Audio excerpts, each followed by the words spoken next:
Guess all we can do is wait, says the man regretfully.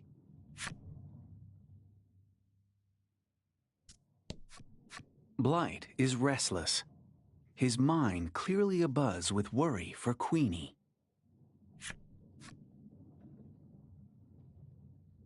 Queenie's voice echoes out of the Maiden shrine. You hope she can endure the pain. The mayor gazes out at the swampy surroundings, murmuring to himself. To think that the entire village would come together for the sake of a new life.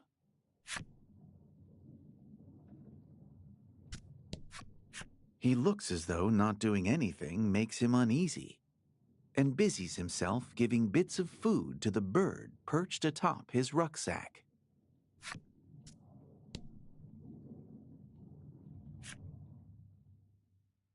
A baby's cry cuts through the silence, breaking the village from its tense reverie. Time, which felt as though it had frozen, begins to tick away once again. Faster than you can let loose a sigh of relief, Blight takes off in the direction of the Maiden shrine. The baby's here. You rush after the amative attendant to the Maiden shrine.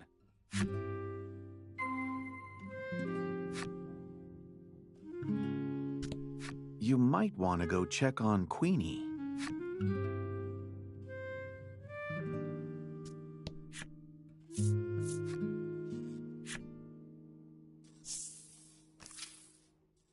The newborn's cries echo through the Maiden shrine. The villagers present for the birth have weary but happy expressions on their faces, and they wipe the sweat from their brows.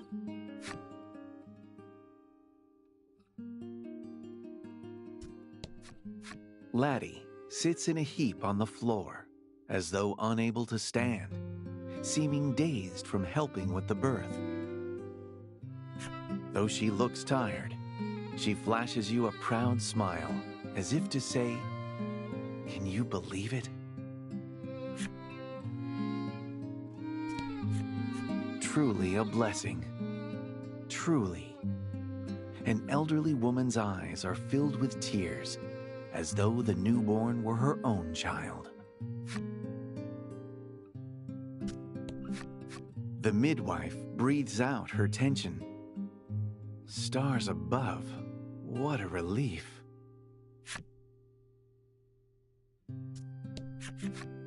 Blight asks timidly, Is the baby? A young woman hands him a cloth-wrapped bundle. Perhaps because he has finally felt the weight of his own child in his arms. Blight's expression cracks, and he begins to weep, overcome by emotion. Such a relief, he says. He repeats himself several times as he walks over to Queenie and shows her the child's face. As though having just fought a fierce battle, Queenie's face is lined with exhaustion and covered in sweat. Though her expression is somewhat pained, she looks at her child with a smile of deepest affection. The Onyx Maiden and her attendant have named the child Melanie, a word from the language of spirits, meaning eternal happiness. With a tear-stained face, Queenie gently inclines her head to her exuberant attendant. But then the strength seems to seep out of her. With those final words to her two most beloved,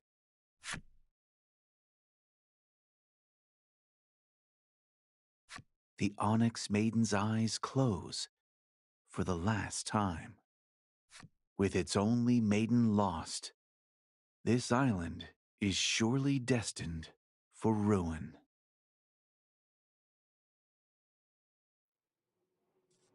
As you prepare to sail away, you notice that the island is submerged just a bit more than it had been when you arrived. Almost as though the ocean is trying to swallow it up, now that it's bereft of its maiden. When you part ways, Blight hands the now useless maiden's relic over to you. You are hesitant to accept, thinking he might want to keep it as a memento of his beloved. Only when he insists, saying, "Don't lose your home. Don't lose your island," are you persuaded.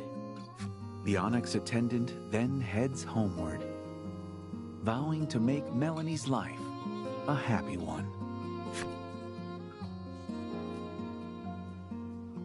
Monsters run rampant across the sinking lands.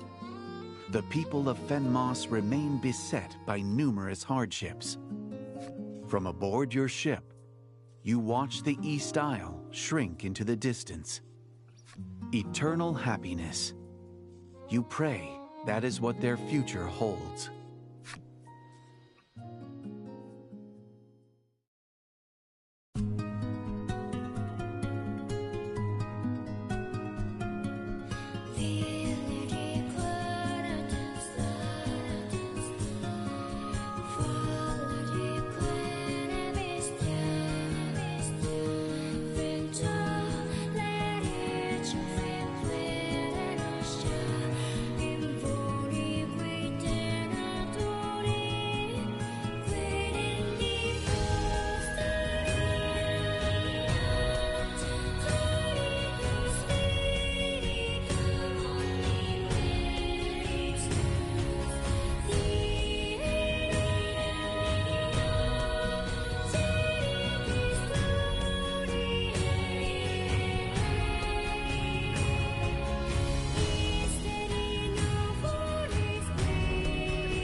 Excellent.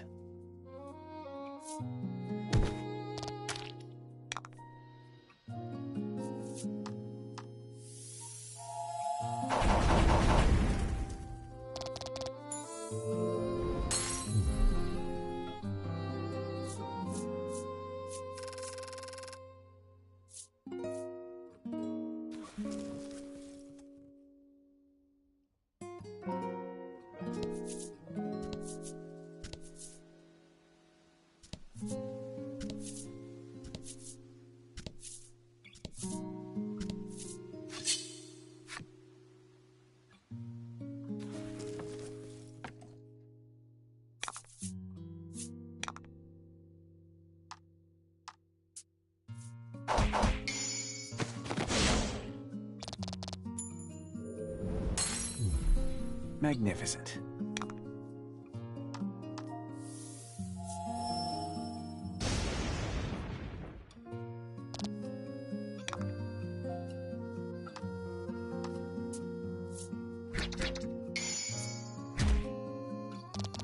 Magnificent.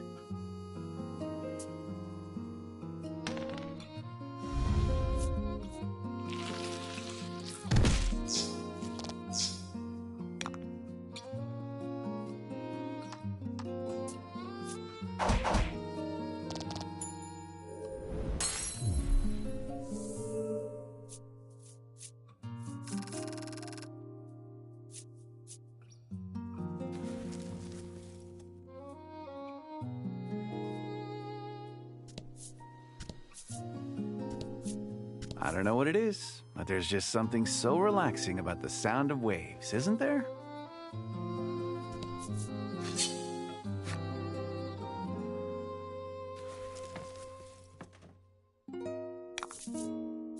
Fight 'em off.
Magnificent.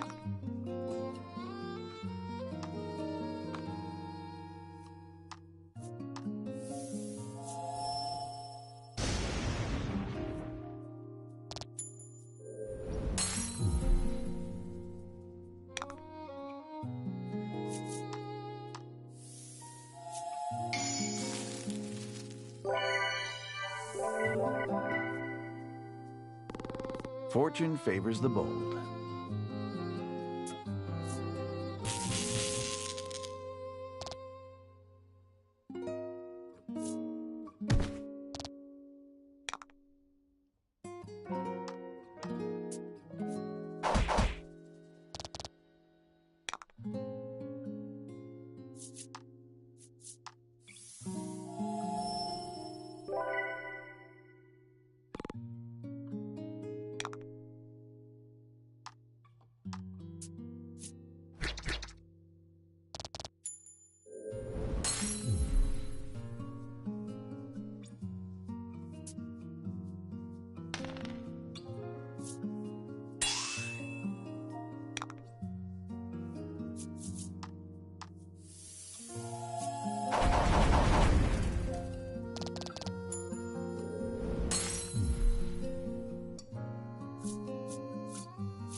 Don't hold back.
Teamwork makes the dream work.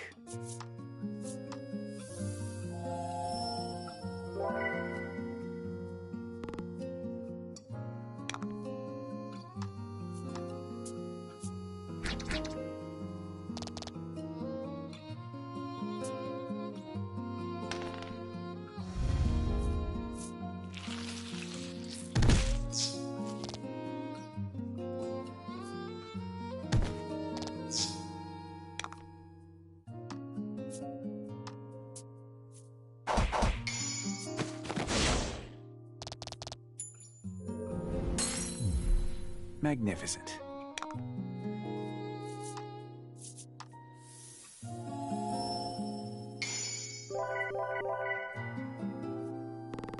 Magnificent.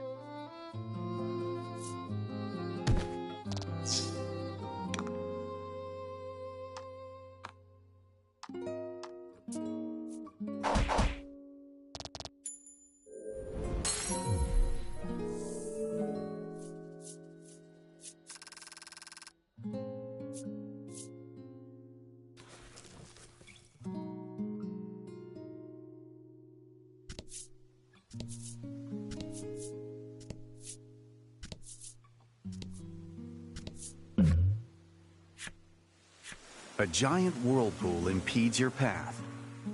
Looking closely, you can see several sea monsters playing in the swell.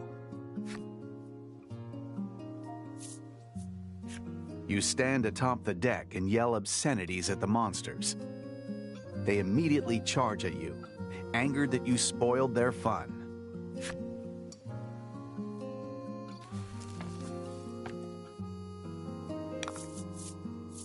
Fight them off.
magnificent.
Just as the monsters disappear, so does the whirlpool, and the sea calms. Ahoy, matey! It's like you can feel the sea breeze. You discover a shipwreck. You climb aboard and begin searching for anything useful.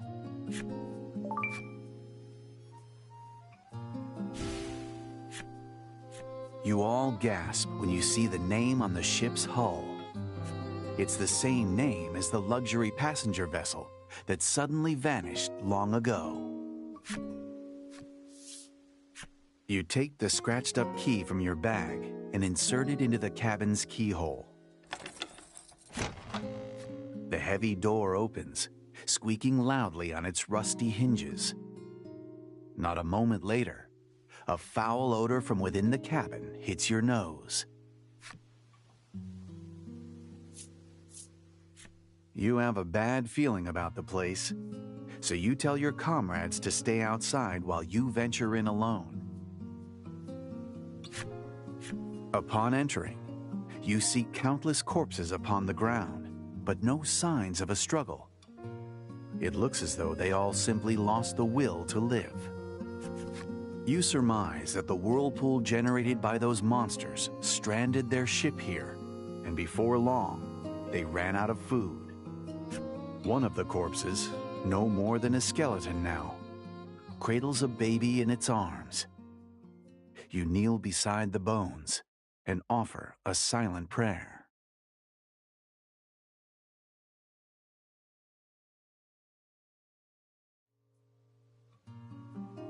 When you open your eyes, you notice something at your feet.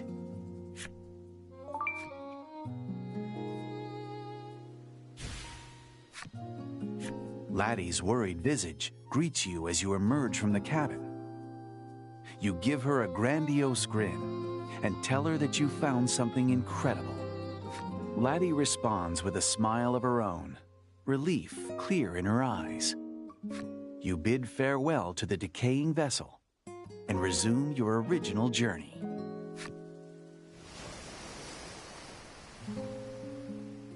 When you return to your vessel, the shipwreck sinks silently into the sea.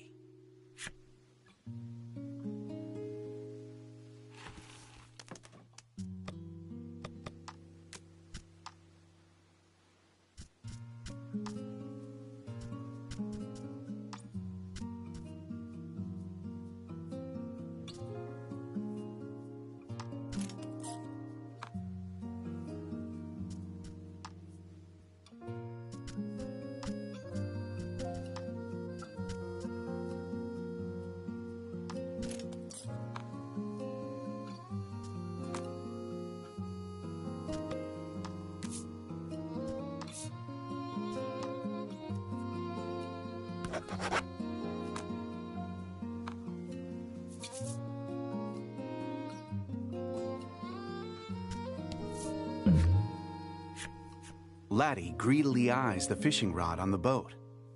You can't help but feel she is eager to have another go. Do you want to? Laddie's eyes light up. The rod is in her hands, and the line in the water before you can finish your question. Minutes pass. Suddenly, the rod jerks toward the water. Laddie's eyes dart toward you, pleading for guidance.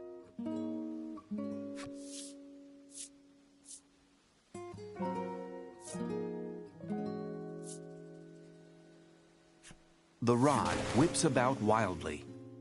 If there's anything on the hook, it moves like no fish you've ever seen. Then something shiny bobs up to the surface. A medicine bottle. Laddie scrunches up her face in confusion and hands it to you.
Ah, the great open sea! Huzzah! What an adventure!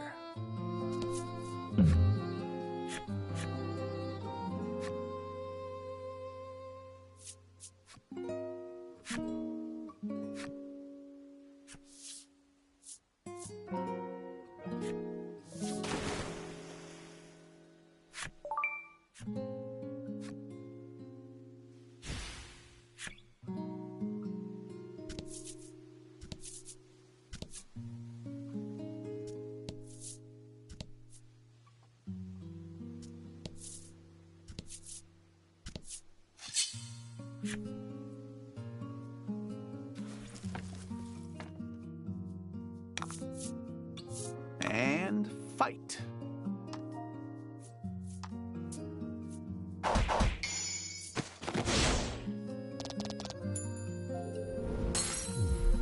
Magnificent.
You discover a shipwreck.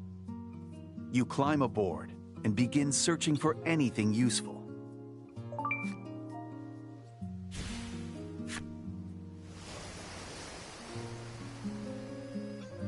When you return to your vessel, the shipwreck sinks silently into the sea.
You discover a shipwreck.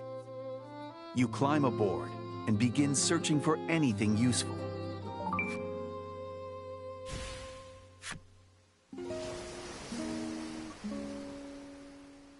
When you return to your vessel, the shipwreck sinks silently into the sea.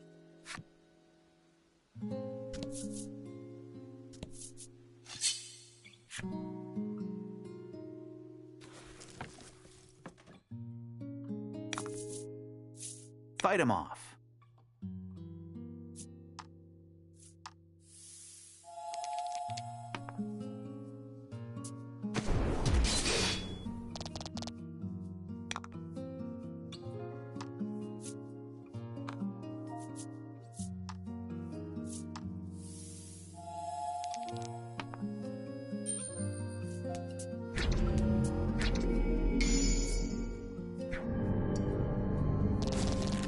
Fortune favors the bold.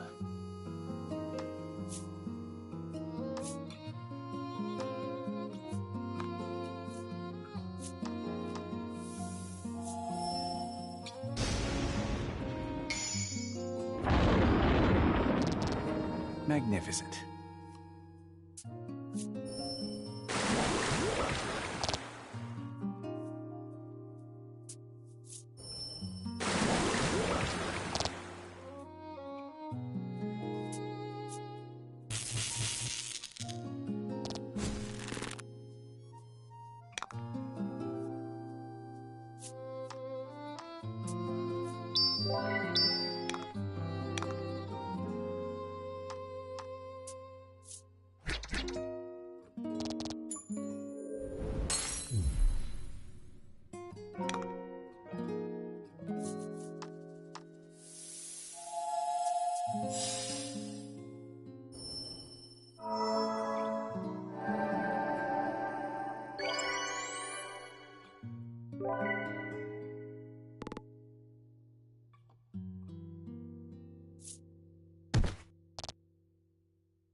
Fortune favors the bold.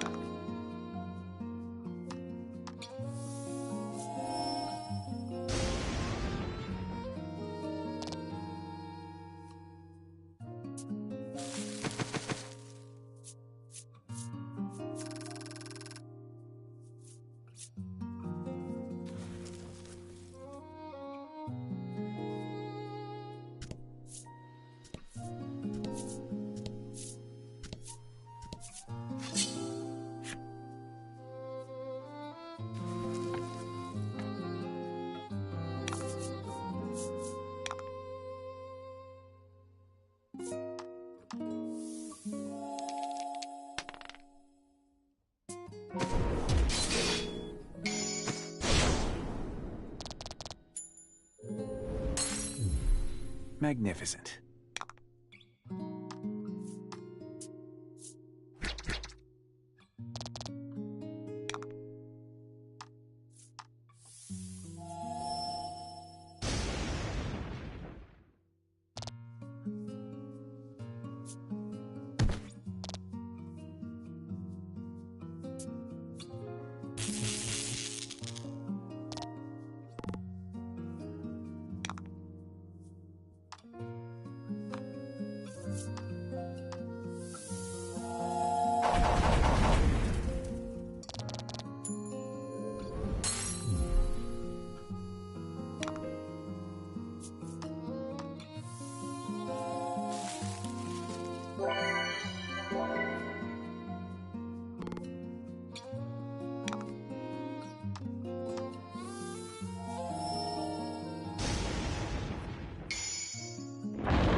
Fight him off.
A ship devoid of any people floats in the shallows.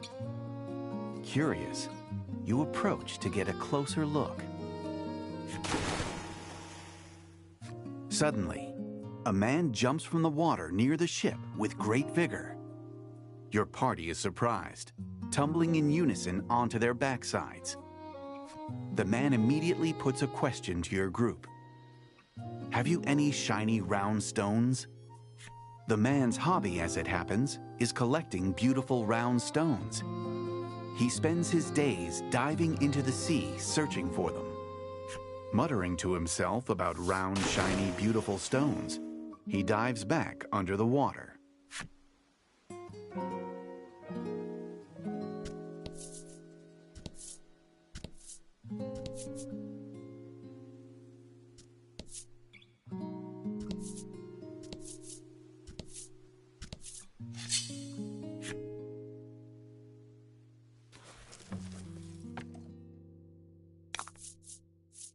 Hope you win.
Fight him off.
And fight.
Fortune favors the bold.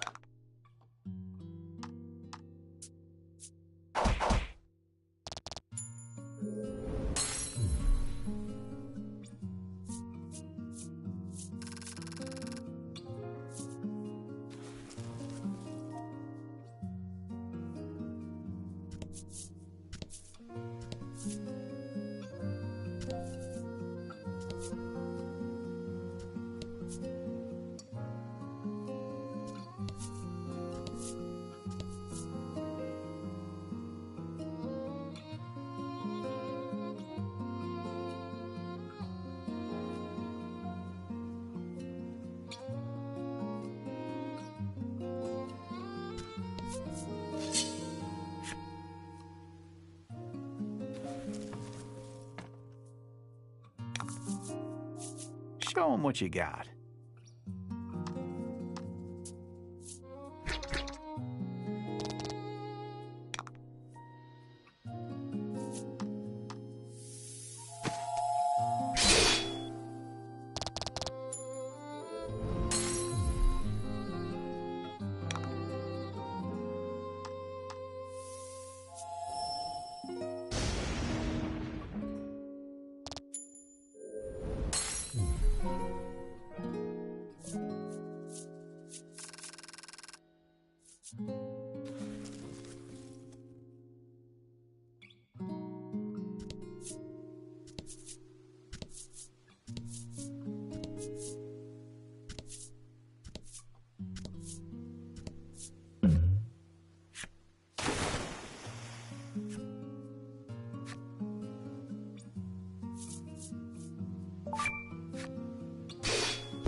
After a long voyage, you happen upon the North Isle.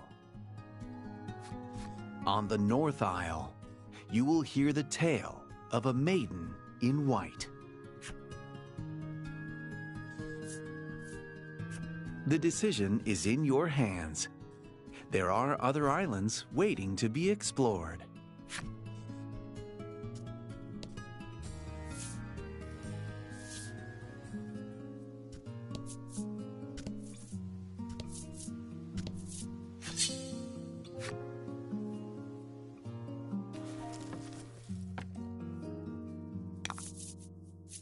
And fight.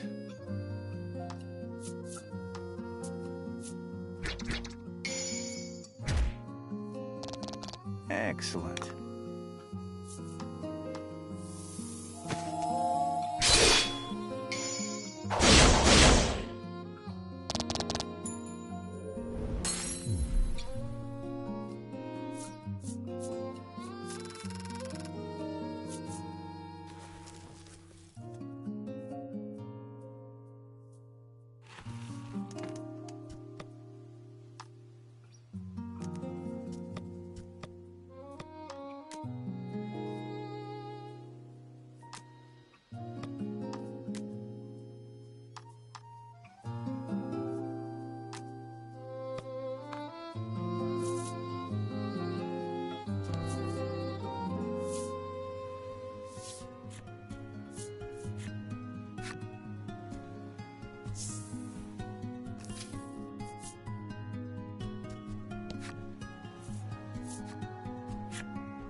Laddie, in a fit of joy, thrusts her catch into your hands.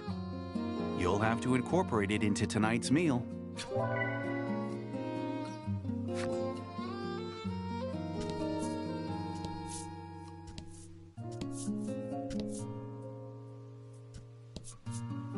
I don't know what it is, but there's just something so relaxing about the sound of waves, isn't there?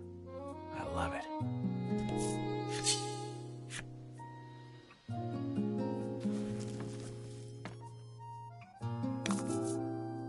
Hope you win.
You discover a shipwreck.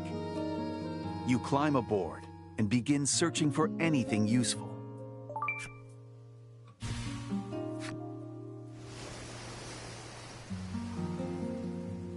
When you return to your vessel, the shipwreck sinks silently into the sea.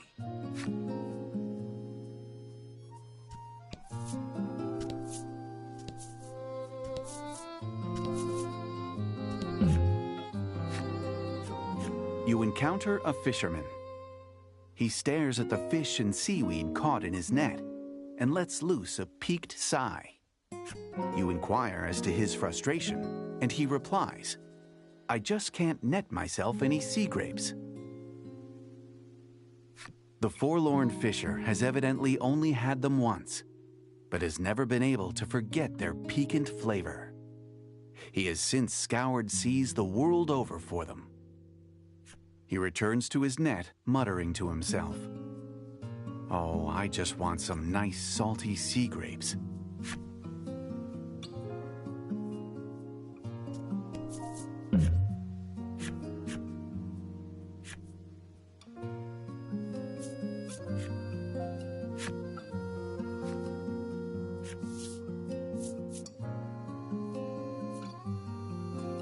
The water before you roils and bubbles.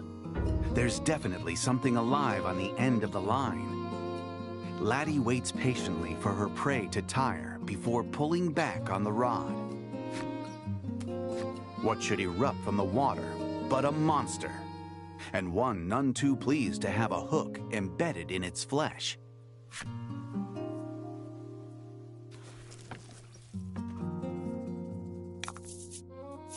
Hope you win.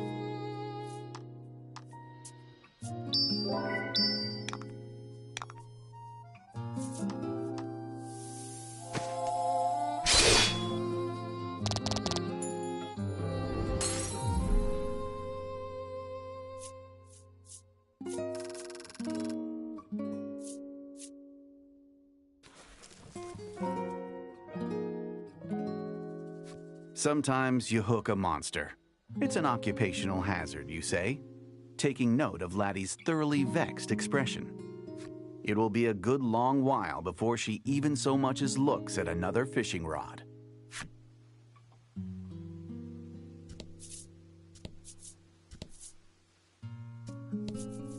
Ah, the great open sea!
You did great.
And fight.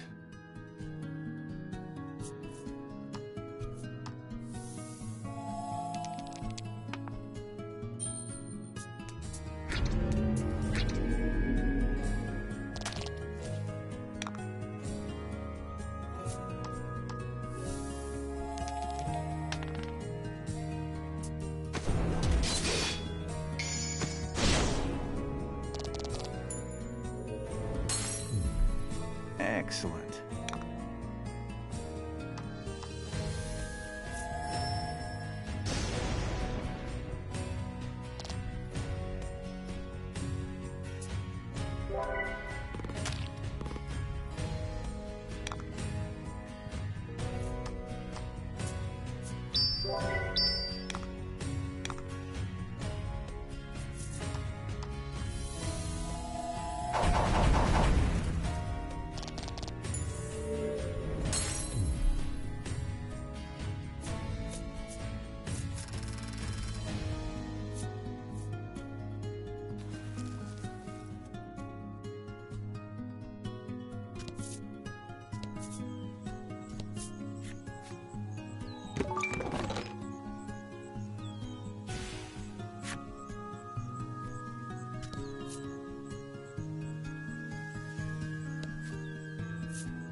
Very well then.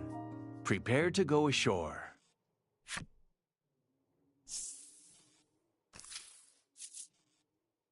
The North Isle is home to a range of majestic snow-capped peaks, the grandeur of which serves as a constant reminder to the residents of just how small they are.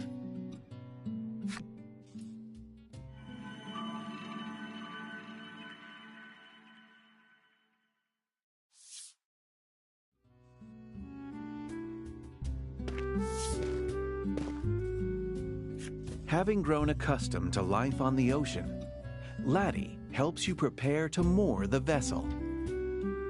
Lack, meanwhile, continues to laze about within the confines of Laddie's hood. Looks like Lack won't be needing dinner tonight, you muse to yourself as you unfurl the map. From the wharf extends a well-maintained road, which no doubt leads to civilization.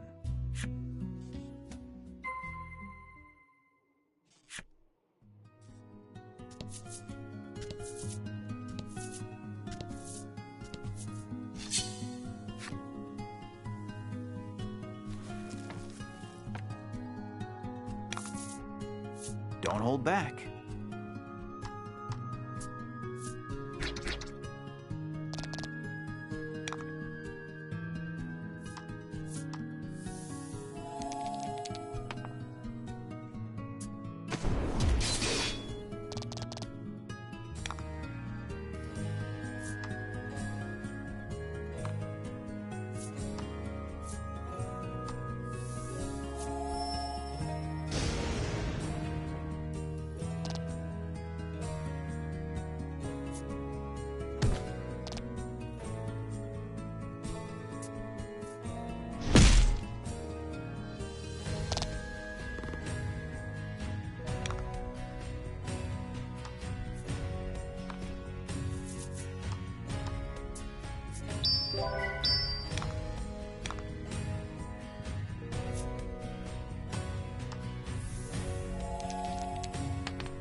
This must be a stela of the Isle's guardian spirit.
You are greeted by sublime white gates, the likes of which you've never seen. As you attempt to pass through them and enter the city,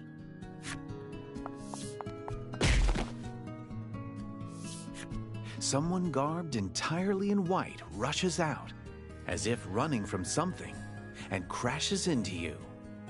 You cannot see their face for the white mask covering it, but the fact that they have a weapon in hand makes you think they're a city soldier.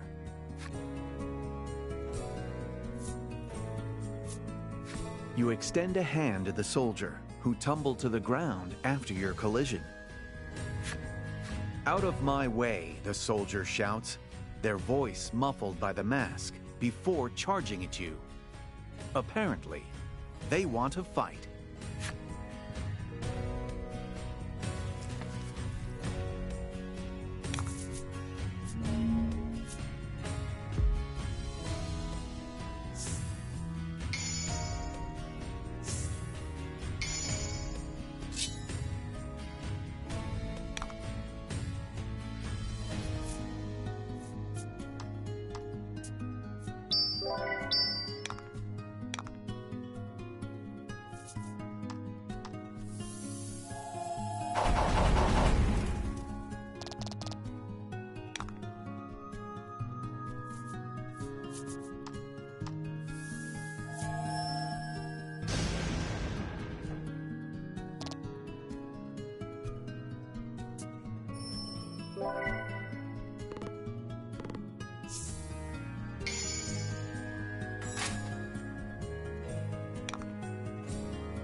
You parry the soldier's sword, then watch as they flee to the west.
Crystal clear water runs through canals in the white-wreathed city. This place is far more beautiful than any village you've ever visited. Welcome to Alabaster City, the soldier at the gate greets, though his eyes don't even glance your way. You suppose he's busy monitoring the streets. As you look around, you see soldiers gathered in a ravaged corner of the city. You can't help but wonder what transpired there. Despite that, the other residents carry on with their daily lives as if nothing is amiss. The contrast strikes you as strange. Alabaster City seems intolerant of impurity. It makes you wonder if its history is as spotless as its appearance.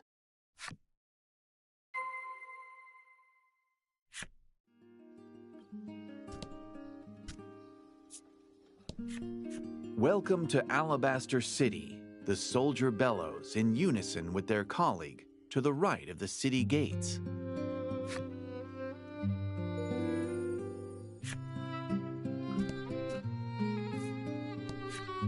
Welcome to Alabaster City, the soldier bellows in unison with their colleague to the left of the city gates.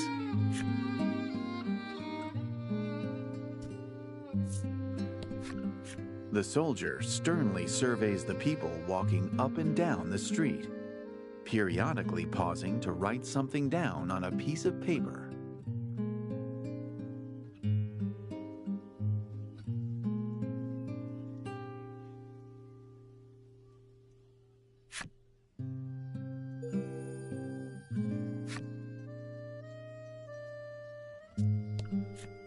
The innkeeper beckons you in with a warm smile. You inquire as to the price of a room, only to receive a soft, "Oh, that won't be necessary," in response. Befuddled, you ask why. "I could tell from the moment I laid eyes on you poor pathetic lot that it simply wouldn't be right to ask you for money. she says blithely.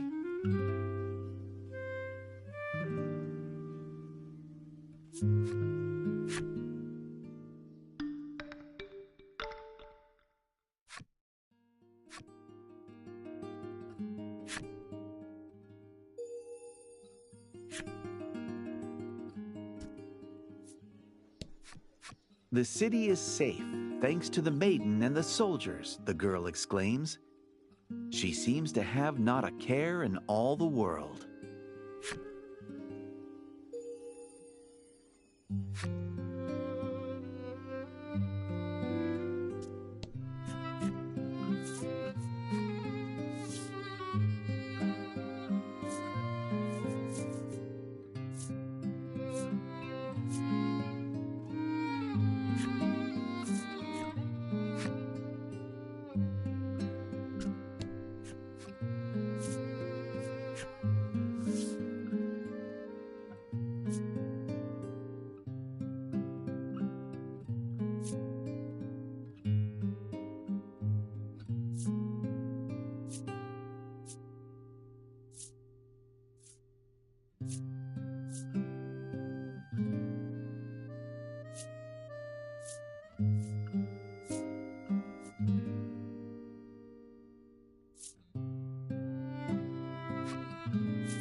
If I shop here, I'll have to shop next door as well, the woman mutters to herself as she peruses the necklaces on display.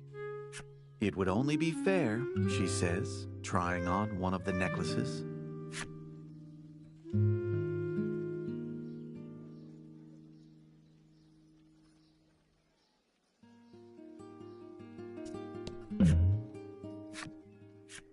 Your group enters a frightfully disordered armorer. Half-finished bits of plate, pauldrons, and other protectives litter the interior of the establishment. The owner and resident blacksmith is mumbling to himself. Someday, I'll forge the strongest suit of armor in the land. You ask him about this, and he proclaims that he aims to make a name for himself as a smith by crafting the greatest armor in the land, which will in turn help his business to flourish. Unfortunately, he continues, the ores he needs to produce higher quality armor have proven difficult to procure, leaving him rather frustrated. The proprietor of the shop says to you, if you come across any rare ore, by all means, bring it to me. The purveyor of armor once more welcomes you to the shop and is ready to give your coin a loving new home. What can I do for you? The proprietor asks.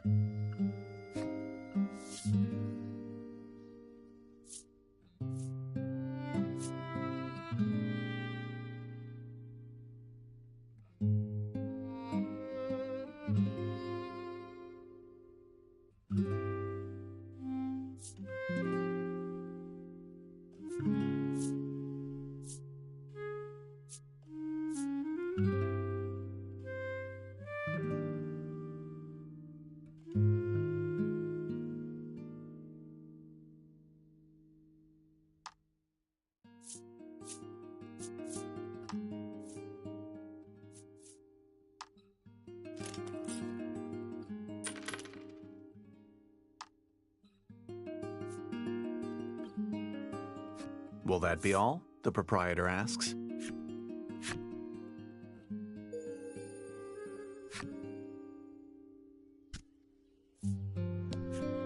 Do your part to keep Alabaster City clean. The soldier holds out a bag, hoping to collect the refuse of passers-by.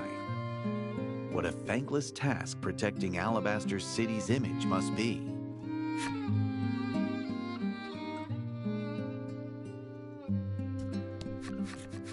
Among the townsfolk peacefully going about their day, you see two young women making quite the racket. It's all your fault, one woman shouts at the other, whose eyes run with tears. They appear to be fighting.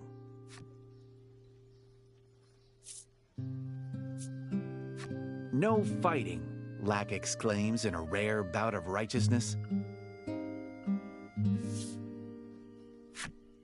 Get out of my sight, you weird puppet, the woman retorts.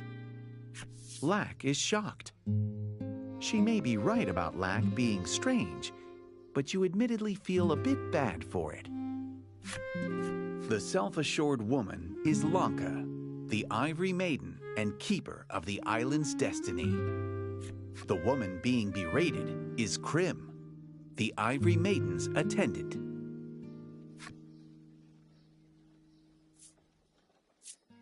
The women explain that they were entrusted with killing the deserter who ravaged the town. Lanka claims that the deserter escaped because of her bungling attendant and noogies a fist against either side of Krim's head. Lanka gives your group a long, appraising look before whispering, "You'll do nicely." Consider this a great honor, she continues, then orders you to help her in the search for the deserter. You had wanted to ask her about her maiden's relic, but now it seems you have no choice but to obey her command.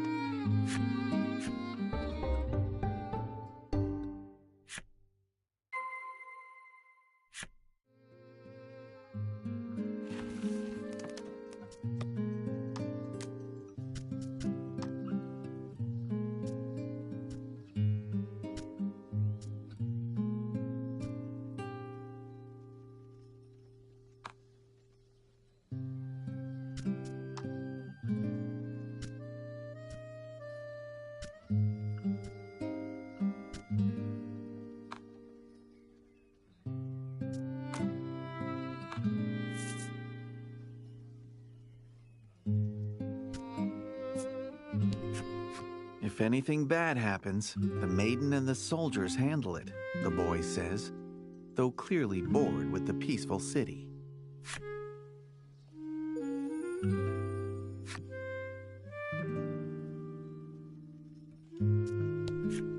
You know what happens to those who enter the shrine unbidden, warns a paper pasted to the gate of the shrine.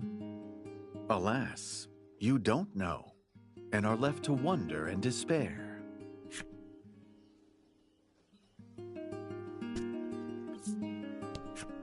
This area is off limits, the soldier says, stopping you in your tracks.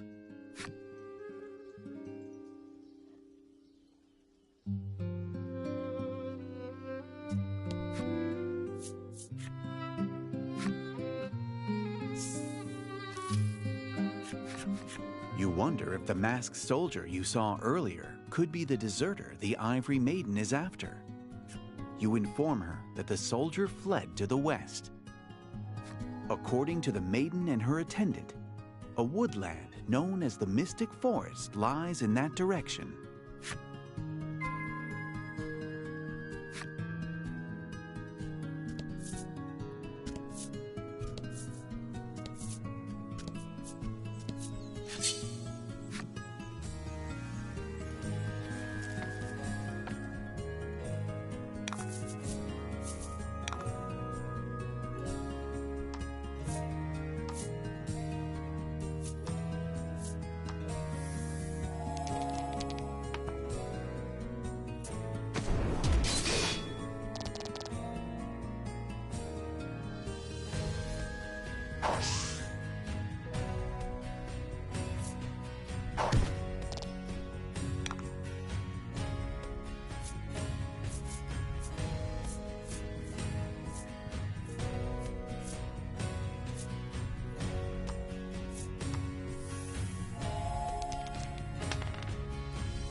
Magnificent.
Ahead of you on the path, you spot a woman crouched on the ground.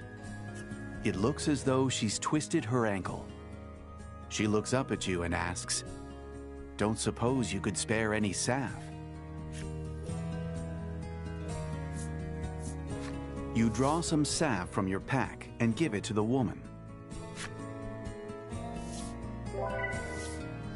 She gulps it down in one go, and then starts jumping up and down with considerable vigor. "Medicine, am I right? It's the one thing we can all count on," she says with a broad smile. "This is all I have, but it's yours." She hands you a small token of her appreciation.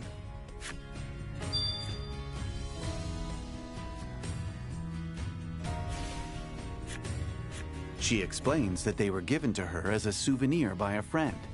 But alas, she isn't one for seafood. You put the sack of sea grapes into your pack and continue on your journey.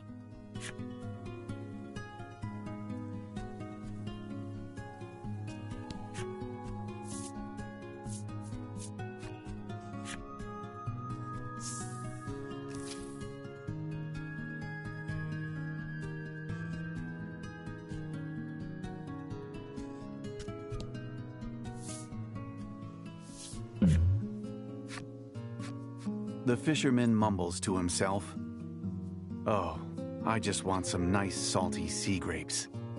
Are these what you're talking about?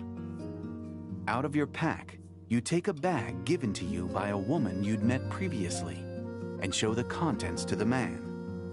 The man's eyes light up the moment they fall upon the tiny fruits of the sea.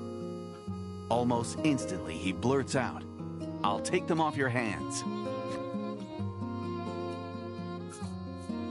You hand your sea grapes to the fisherman. No sooner do you hand them to him than he begins devouring them with great gusto. Through a mouthful of sea grapes, the fisherman says, "Here, take this as thanks." He holds something out to you.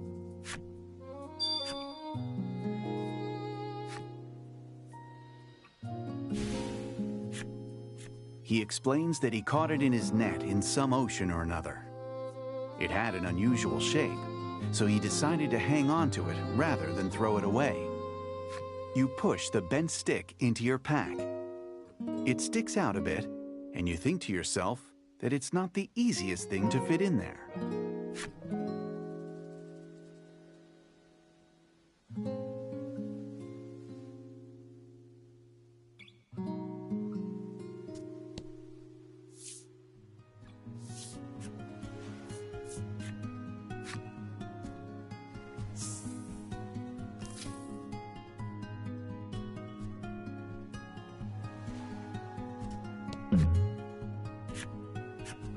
A man stands in front of the shipwreck's treasure hold, searching for a stick of some kind that might serve as a replacement lever to open the door.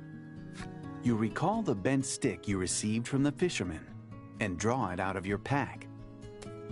The moment the man sees it, he rushes over to you and says breathlessly, "Give me that."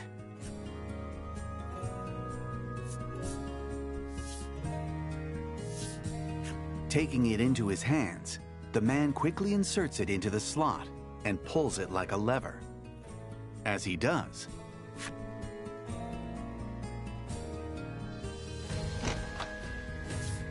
there is the sound of a click inside the door, as though something has come unlocked. The door to the treasure hold is open. His high spirits evident in his tone, the man speaks with wonderment. "Look, countless treasures of such great historical value." You look over the treasures and can't help but feel it's all just a load of junk. Regardless, you keep your opinions to yourself. The man offers you something as thanks for giving him the bent stick.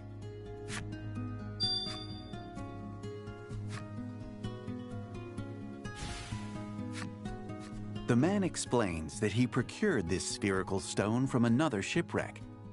It has little or no historical value, so he's giving it to you. You're pretty sure you don't have any use for some random stone either, but you nonetheless place it into your pack and continue on your journey.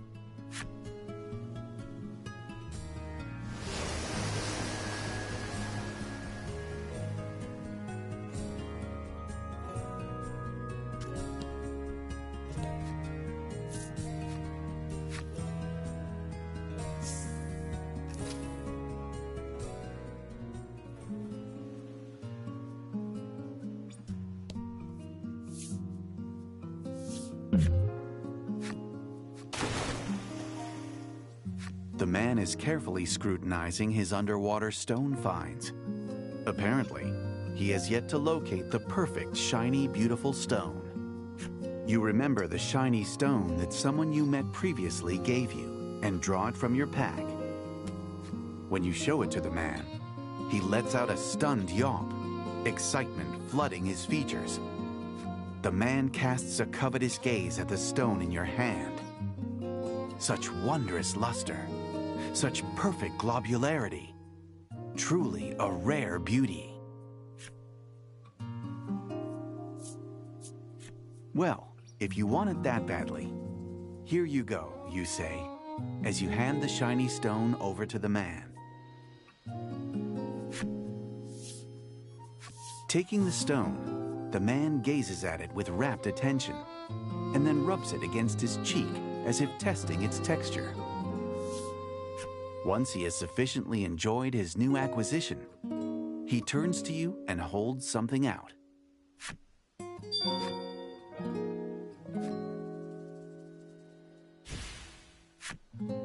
The man apparently scooped this ore up from the ocean depth some time ago. This is yours. It's not round, so it's no good to me. People's hobbies are as diverse as people themselves, you think to yourself, as you place the silvery ore into your pack and continue on your journey.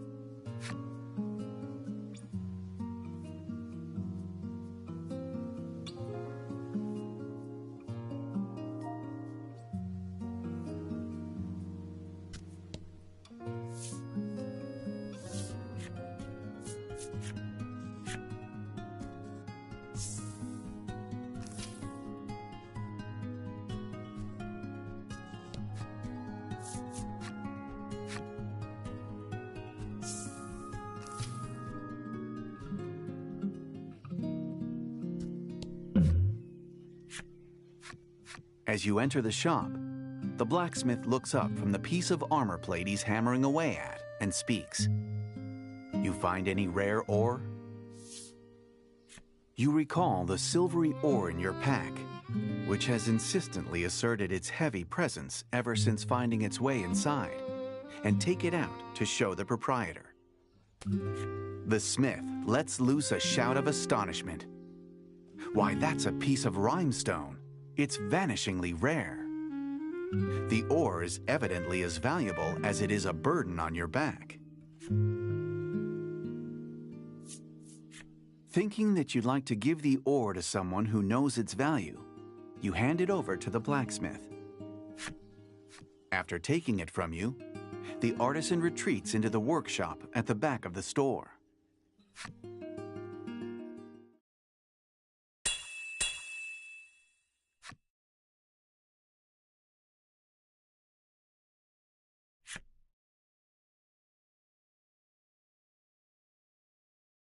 The owner returns from the workshop and places a splendid suit of armor on the counter.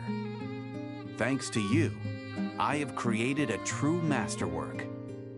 It'd make a heck of a bit of marketing for my shop here if you were to wear this into battle, traveler, he continues. Lucky you, the magnificent armor is on the house. You accept it with your thanks and leave the shop.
Hope you win.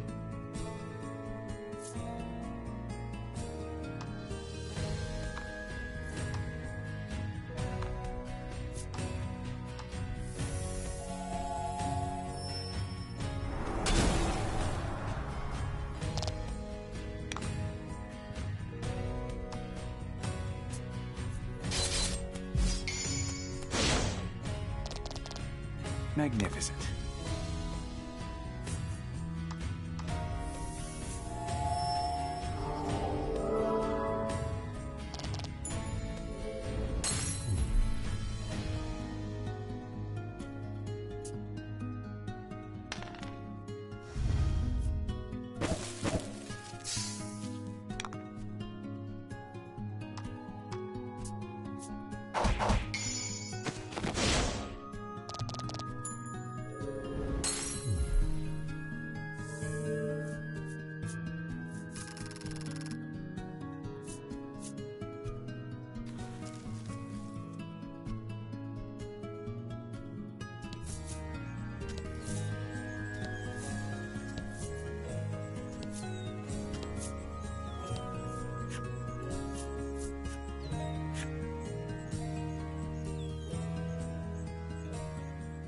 The Mystic Forest is a dense wood. Travelers who have ventured through the closely packed flora claim to have experienced mysterious happenings within. Upon entering the sprawling forest, you notice Krim trembling as her eyes dart about. When you ask her what she's worried about, she explains that there are rumors of talking trees. She suspects it's the work of specters. That's just superstition, Lanka says condescendingly.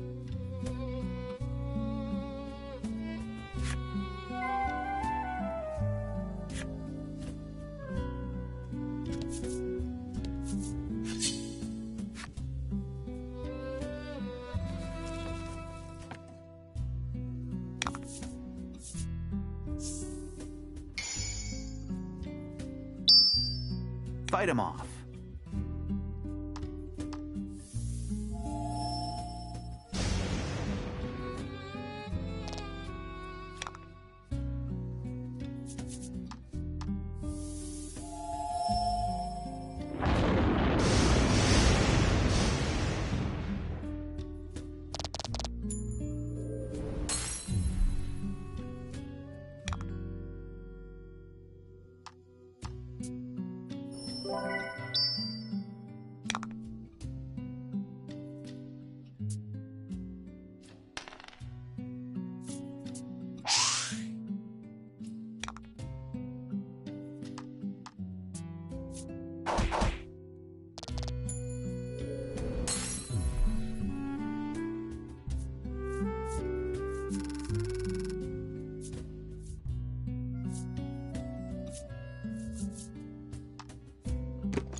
A somnolent tree.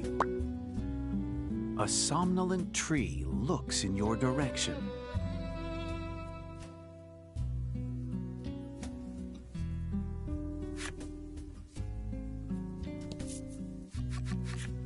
If you wish to go further, heed our voices.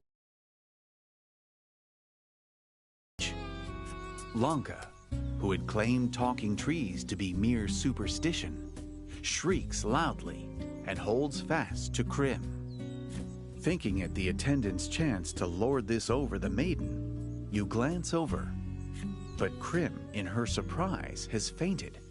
Her eyes rolled back into her head. The tree continues to speak, unbothered by your party.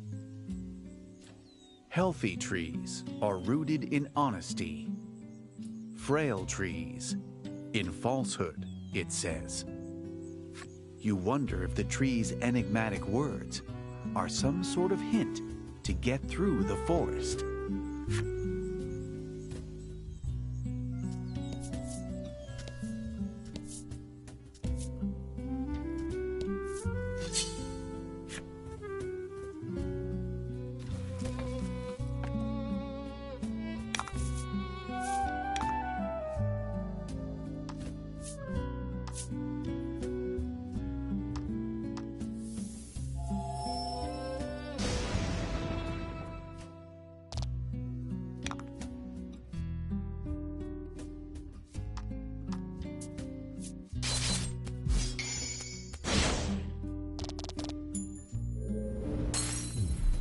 Fortune favors the bold.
Don't hold back.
The tree suddenly begins speaking to you.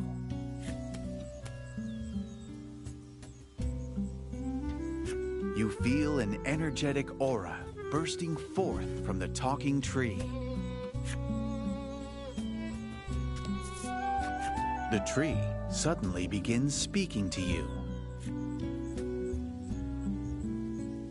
The tree speaks in a weak voice, as if it might fall over at any second.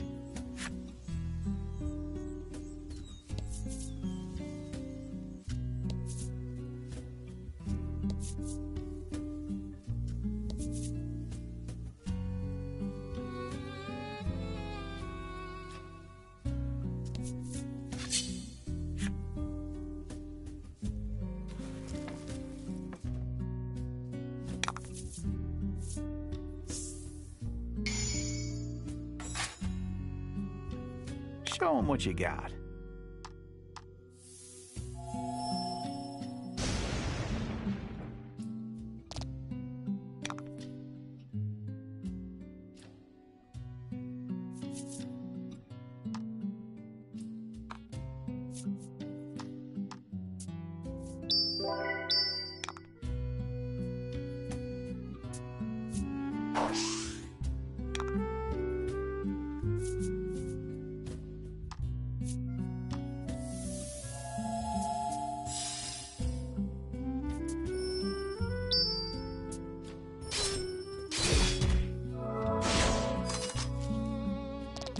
Teamwork makes the dream work.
As you walk through the tall grass, you hear a weak voice calling to you from behind.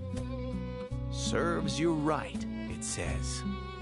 Immediately afterward, you are assaulted by countless pebbles and make a swift retreat.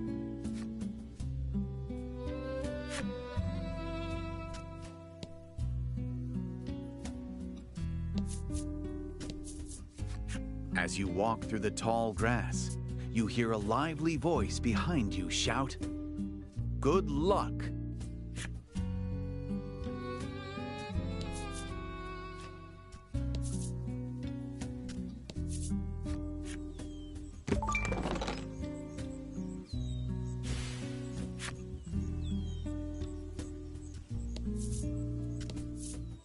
After doing as the sprightly tree said, you're able to move forward. It seems that the tree near the entrance spoke true. If you lose your way up ahead, perhaps you should listen to what the other trees have to say.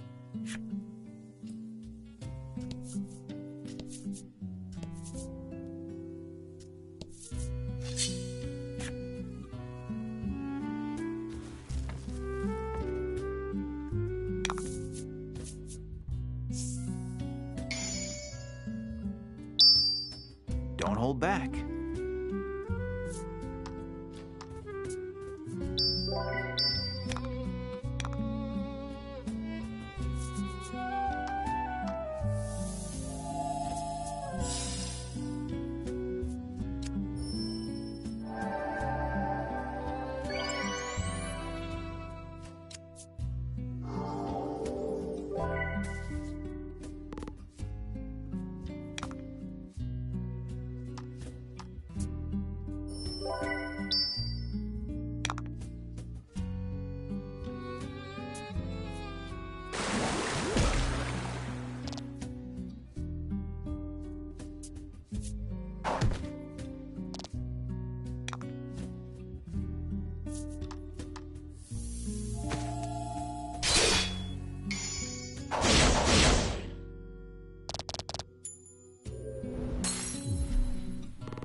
The ivory attendant complains as you make your way through the dense trees, repeatedly invoking Lanka's wrath.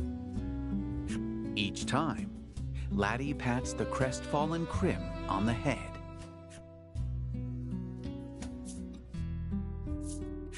You hope to pacify Lanka, but rather than being soothed, she simply pouts.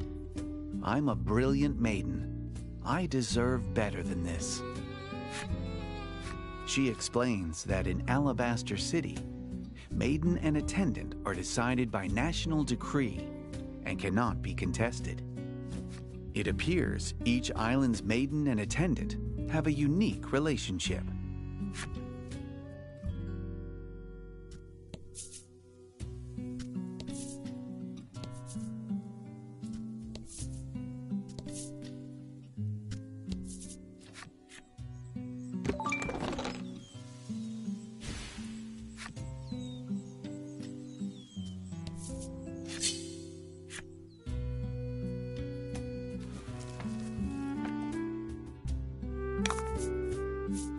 And fight.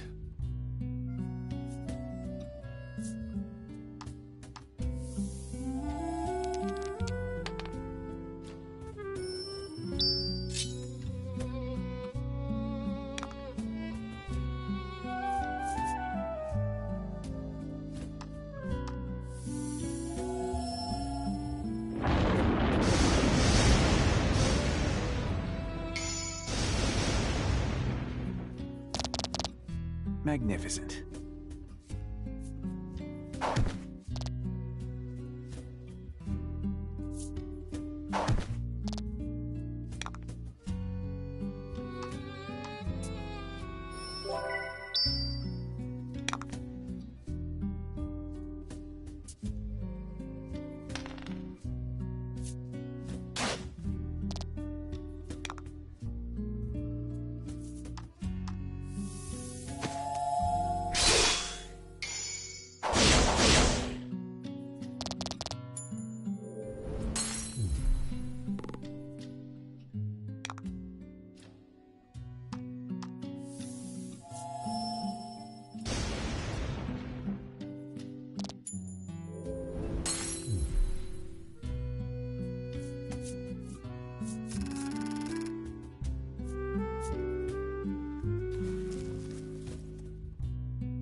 As you walk through the tall grass, you hear a weak voice calling to you from behind.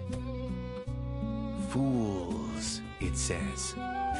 Seeing you distracted by the voice, nearby monsters take the chance to launch a surprise attack.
After defeating the monsters, you pause to catch your breath.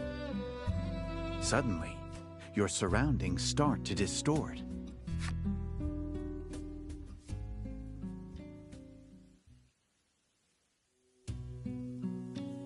When the warping finally stops, you realize that you've returned to a familiar path.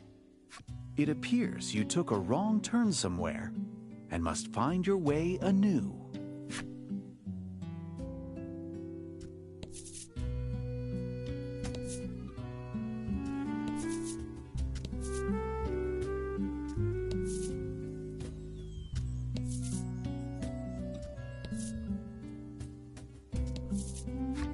You hear the whispers of a small tree's voice in your ears. The voice is frail and followed by a sigh. It sounds like the tree really hates travelers.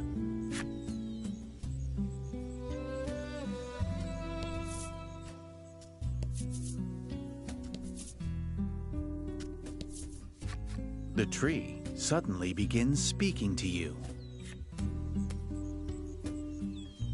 The tree enthusiastically teaches you the way. The tree suddenly begins speaking to you. The tree directs you one way in a frail voice. As you walk through the tall grass, you hear a lively voice shout from behind. Yes, that's right.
Excellent.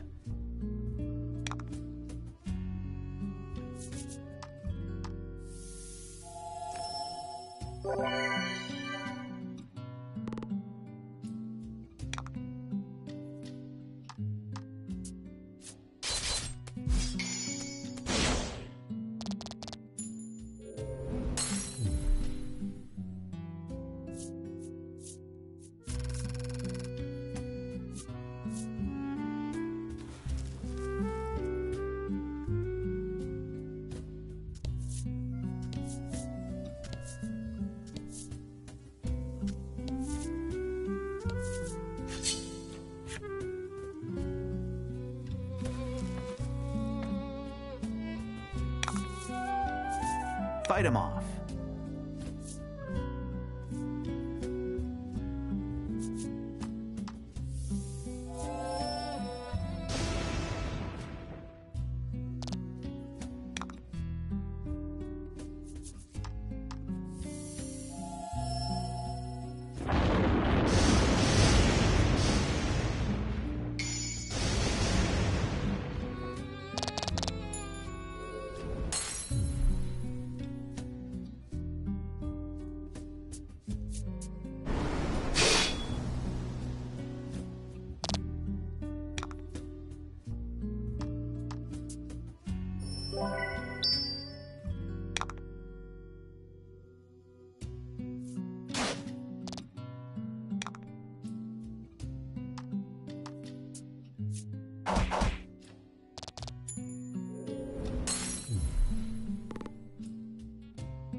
fight him off.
Fortune favors the bold.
The tree suddenly begins speaking to you.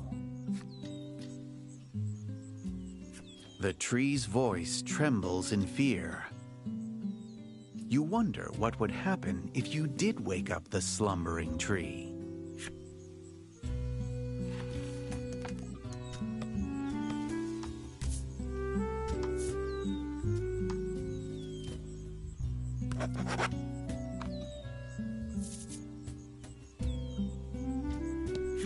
The tree suddenly begins speaking to you. The tree trembles in its frailty.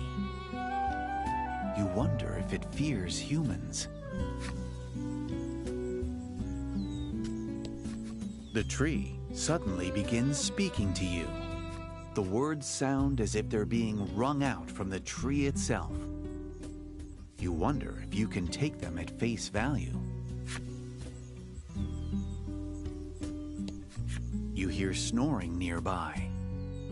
When you look, you see what appears to be a healthy tree snoozing away. You gently shake the tree, and it opens its eyes. Despite having just awoken, the tree speaks in a lively voice. "My apologies," it exclaims, then leans out of the way. When it does, you see a path on the other side. Apparently, the tree is allowing you to pass.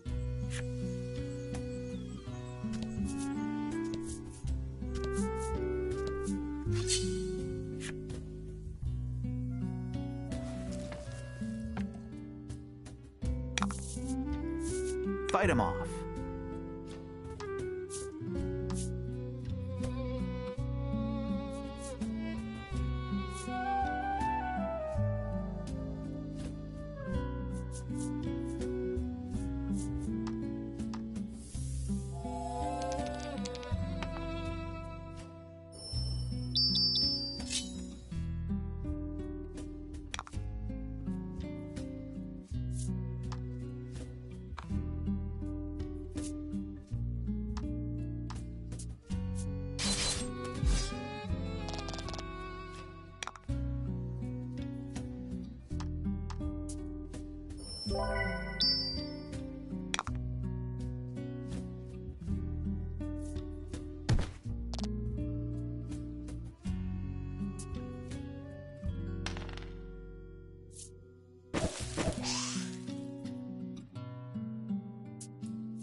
Teamwork makes the dream work.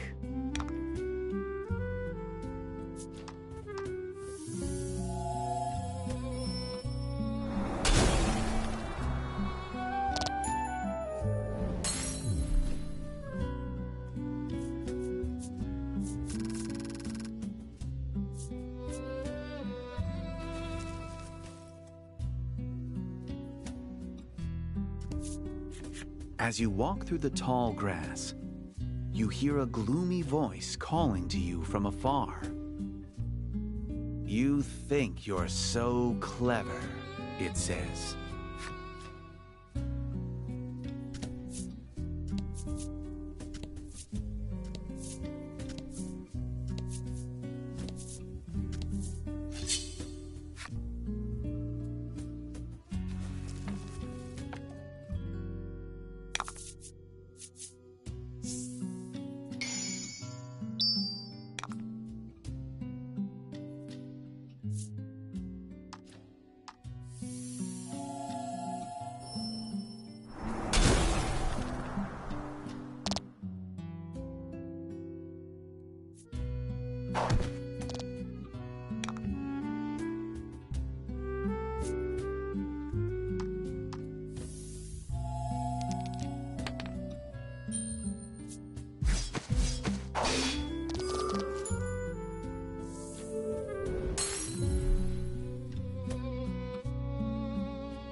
At last, you corner the deserter deep in the forest.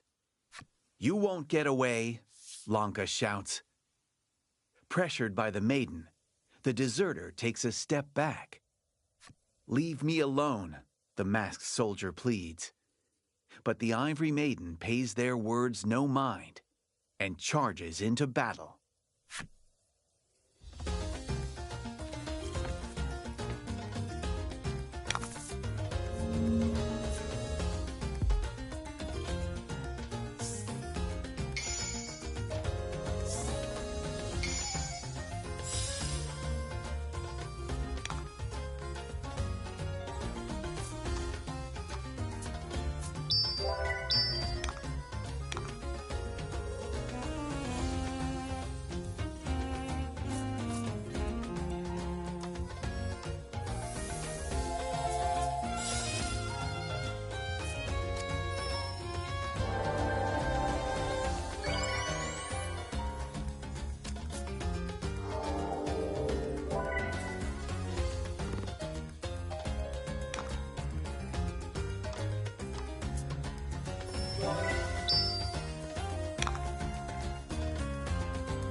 The Ivory Maiden's powerful strike cleaves through the soldier's mask. Broken, the mask crumbles to the ground in pieces. Everyone gasps. The face beneath the mask looks just like Lanka's. "I just want to live," the woman says, glaring at your party. Realizing that everyone is taken aback by her appearance, she seizes the opportunity to flee deeper into the forest. Lack, in true boneheaded fashion, asks, "Do you have a twin or something?" Lanka, absorbed in her own thoughts, hasn't an ear for Lack's words. Though originally tasked with killing a deserter, you find yourselves faced with a woman who bears a striking resemblance to the Ivory Maiden.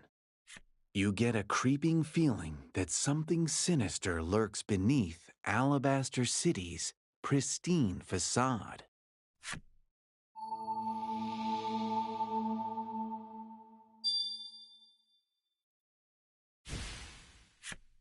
Okay, want me to take you to the exit so you don't get lost in all these trees? You make your way toward the forest exit. By the time you make it out of the woods, Lanka has returned to her normal self. You explain that you're on a journey to help Laddie become a maiden and need the maiden's relic. Lanka tells you that the relic is proof of her maidenship and more precious than life itself, then promptly refuses to give it to you. However, in honor of you helping her on her nationally decreed mission, she agrees to accompany you to the spire. A maiden must always be benevolent, she says, her eyes shining with pride at her lofty position.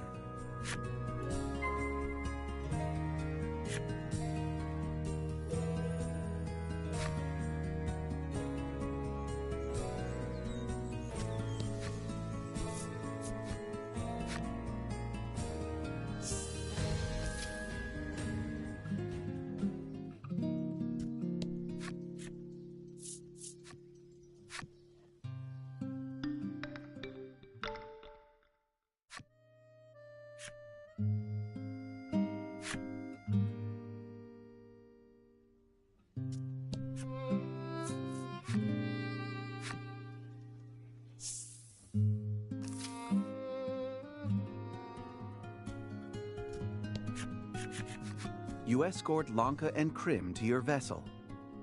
I'm surprised it even floats, Lanka whispers. I never thought the deck would be stained in a maiden's blood, you think to yourself as the ungrateful words leave her mouth. As if sensing your murderous intent, Laddie looks at you and takes deep breaths, urging you to take your own.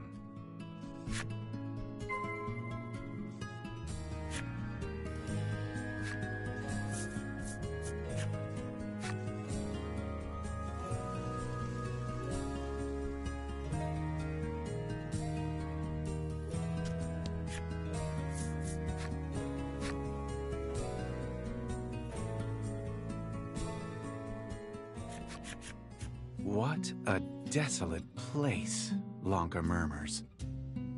You suppose it is, especially compared to Alabaster City.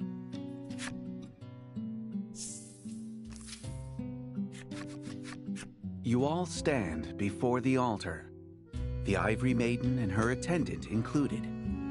So what do we do here? Lanka asks. As if on cue, Lack begins chanting his mysterious chant.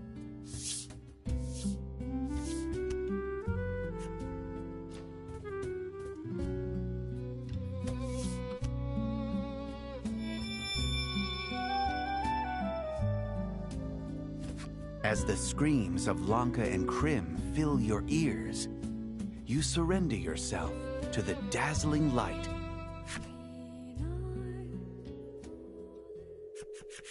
After passing through the altar and entering the heart's domain, neither the Ivory Maiden nor her attendant can contain their surprise. Lack, wise in the ways of this world, quickly briefs them on the situation. After digesting Lack's words, Lanka turns to Laddie and says, "Your heart is quite a dark place." Laddie hangs her head heavily, tears in her eyes. Your mission remains unchanged. Somewhere, there is a heart scar that must be healed. There's a heart scar to the west, Lack says. Trusting in his words, you head that way.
Magnificent.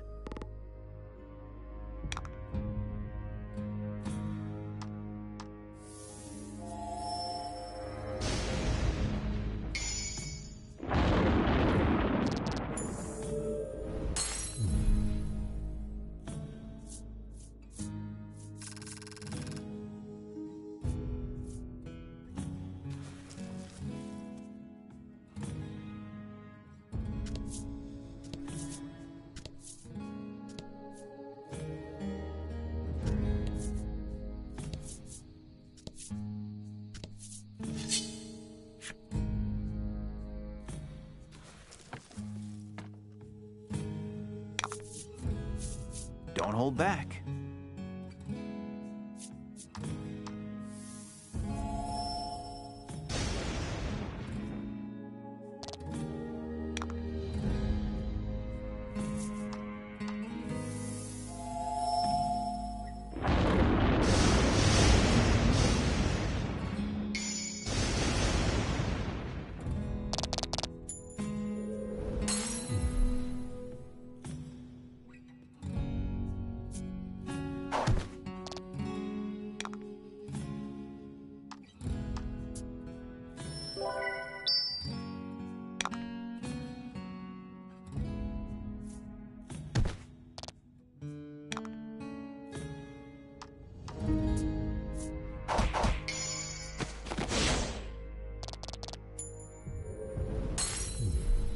Excellent.